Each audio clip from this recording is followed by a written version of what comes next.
Hi, I'm Cash, and welcome back to Cash Talks Football, where we break down all the goals scored in the Premier League. As I'm slowly messing up my intro about Manchester United, Ipswich, battle near the bottom of the table. The United desperately needed a win to give themselves some confidence, because if they lose against Ipswich, their season's in for a torrid old time. Now, we're going to talk about this first goal here and explain it properly, which none of the actual commentators that you listen to or anyone that you've listened to in football is actually going to tell you what happens and why this has happened. And there's a reason for that. You can take the standard as they don't know what they're talking about, which we all know. But saying you don't know what you're talking about doesn't actually give the answers to why things are going wrong. And of course, as actual someone with loads of qualifications and being in football for God knows how long, I'm going to explain it to you and tell you why this has gone wrong. And you can say it's a part of the system, which it is. It is part of the system. That's what's going wrong. But you've got to understand what the system is and how it's played first before you can see who's to blame and what's going wrong. Okay, so we're looking. It's just a long ball in from behind. Okay, just back to front, back four, knocking the ball, and this is where we pick the action up. Right, so at this moment he sees his keeper bump perfectly, right, and we're going to show you from the other angle. Then it all stops. So when you're playing in systems, you've got a couple of different things. You've got 1, 2, 3 options, right? That's passing to progress forward, right? He can't be passing to progress forward, right? He cannot be doing that. Passing to his support. He doesn't have a supporting player, so what he's doing is he's passing what's called to his emergency support, which is his goalkeeper. His goalkeeper understands that that's his job as an emergency support right now, because he's clearly got possession. He's fine. There's no danger. So he has to basically drop a little bit, okay, be his emergency support, because that's where he needs to be on the for the player on the ball. He doesn't need to come and contest this. No need to whatsoever. So because the keeper doesn't understand what his role is in this system, he's coming up to try to claim this ball, which he can't do. He can't. He has to be the emergency support. You have to have the out ball. You know, when you're in danger, the keeper has to be the emergency to get the ball to move it around. The keeper doesn't understand that. And if he doesn't understand that now, he's just awful. He needs to understand that, yeah, I sit here, wait for the ball to come to me. He's got possession. We're okay. So as we move this forward, now the keeper's decision is to sprint forward like an absolute muppet. And we can see eyes are on the ball, completely and utterly on the ball. Now, remember, he's already taken that snapshot here. He's already made his decision, because that's exactly how they're supposed to play. Keeper knows that his job is to sit there. He's got no possession, knock it back. Completely left the Ipswich player for dead. No problems. There's no dramas here whatsoever.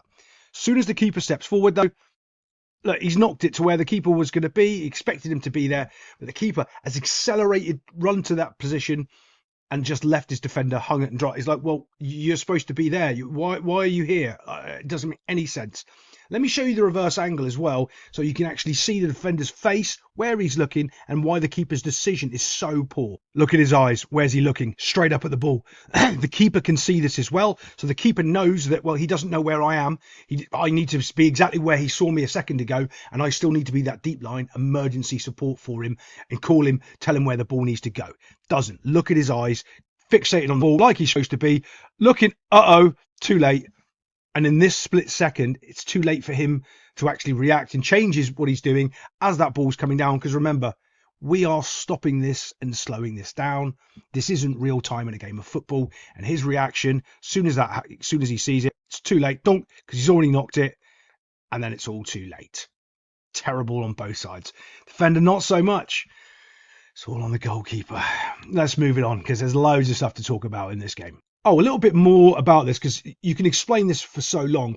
One of the main reasons that the mistake is because the keeper is on the process of running towards the ball, and so he can't react and change and stand or do anything, because his action is taking him towards the ball instead of his action just being stood still or waiting to react to the pass or do any of that. He's already in motion. So yeah, but we'll move it on after we watch the tap-in. Boom, there we go. Difficult goal, that one. Very, very difficult. If I say it once, I'll say it again. At least it's getting worse. Okay, so every single week this is just poor defending, right? Because if you've opened up this space here, where's the ball going to go? Into the space. The space is dangerous. You need to take the space away. So remember, space and starting position are important. Everyone's starting position is facing this way, so that means if anyone touches the ball, where's it going to go? Towards the goal. but you're supposed to be defending the goal. So what you really want, which they won't do in the Premier League, because, well, I know why they don't, they're completely and utterly wrong, is actually defending so they can clear the ball, and when they take their first touch, it takes the space away, and they can actually defend the ball and get it out. When you're putting yourself in this situation, you're just creating danger by putting and inviting the space for someone that's quality on the ball to whip that ball into that area, and then it's just a free-for-all from any players that want to run in and score. And this time it's one of Ipswich's own players that score. So as it goes in, bang, looking, and now it's just a melee. Who gets contact? Funny thing is, there's 2 United players that actually miss contact. But they don't have to, because the space is there, the ball is decent, and the rest will take care of itself, because everybody's running towards the goal. And even if they do take a touch and the keeper saves it, well, there's enough bodies there just to poke the ball in the goal. Bump, in it goes. 1-1. Let's move it on. Another situation arises here that's utter chaos. You've got a bunch of United players all getting each other's way to try to get this header. Keeper makes a half decent save, not the best, but there's also a problem where he is getting sort of pushed around. I think it's Rasmus Højlund is, there getting in his face and causing problems. But you can see, watch, 2 players getting each other's way, trying to head the ball down and do something. That means neither of them get there. Neither of them really do anything. And a lot of times, if you look at my Man United reviews, the amount of times 2 players on the United's team get in each other's way, it's like they've never played football together before. But it happens quite often, almost every week.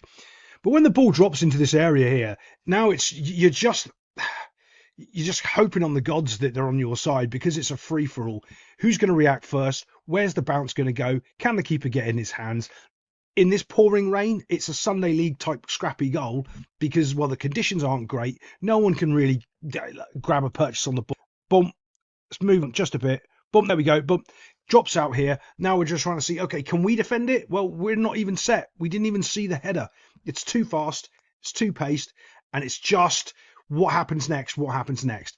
Now, there isn't an angle where I can see if De Ligt's offside here, bearing in mind, if you know it, if you listen to my channel a lot, you'll know that they can't actually determine VAR is on or offside because they don't actually have the technology.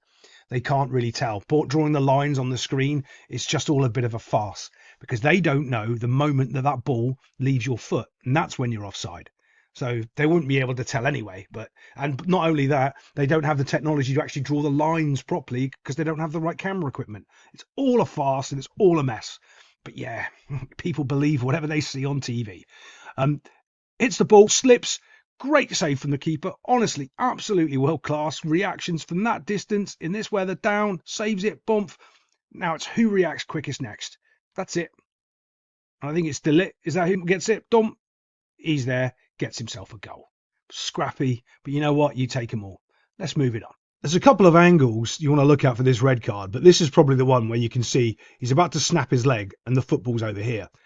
And it's one of these idiotic things in football. It's like, did he touch the ball and then murder him? Well, it's not murder because he touched the ball. Well, a foul's a foul whether you touch the ball first or you don't. Now, you can change the intent of the foul because he's won the tackle and it might go from a red to a yellow because even though it's a dangerous foul and how things change, but that's a leg breaker all day long. And when you watch it and it goes through, you can see he smashes straight into him. The Ipswich player is kind of lucky because with the momentum, he pulls his leg back. If he doesn't and he holds his leg there, he's hyperextending his knee and maybe snapping his leg. So he's a very, very lucky boy with that one. So if I'm coaching this bunch of Muppets, I'll be really, really disappointed. This is a classic. We've got just a classic 2v2 situation out over here. All right, where we've got a couple of dangers. Passing the ball here. Clearly, you're trying to stop that space there. All right, but you've also got your friend in that line. Lines are your friends. You've got one there and you've got one there that you want to use to your advantage.